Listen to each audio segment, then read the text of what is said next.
সাদিক কায়েমকে আমরা হাসিনার আমলে জয় বাংলার স্লোগান দিতে দেখেছি এবং তাদের জিএস প্রার্থী ফরহাদকে আমরা ছাত্রলীগের কমিটিতে দেখেছি। তার সাথে বাংলাদেশ জাতীয়তাবাদী ছাত্র দল তাদের প্যানেল ঘোষণা করেছে।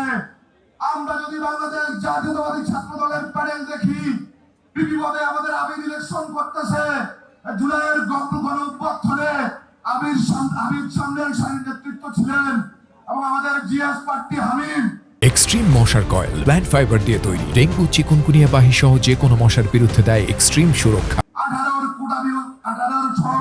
কোটা বিরোধী আন্দোলনে, কোটা সংস্কার আন্দোলনে আবির হামিম সাহসী নেতৃত্ব ছিলেন এবং মায়েদের নেতৃত্বে ঢাকা ইউনিভার্সিটির হলগুলা থেকে ছাত্রলীগ বিতাড়িত হয়েছিল 26-এর গণঅভ্যুত্থানে।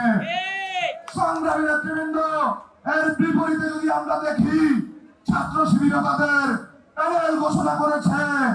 সাদিক কায়েমকে আমরা হাসিনার আমলে জয় বাংলার স্লোগান দিতে দেখেছি এবং তাদের জিএস প্রার্থী ফরহাদকে আমরা ছাত্রলীগের কমিটিতে দেখেছি। সংগ্রামী নেতৃবৃন্দ, এর বিরুদ্ধে আপনাদের সবাইকে সজাগ থাকতে হবে এবং আপনাদের সহকর্মী, সহযোদ্ধা, বড় ভাই, ছোট ভাই, ডাকসুতে যারা ভোটার আছেন, সবাইকে ছাত্র দলের প্যানেলে ভোট দিতে বলবেন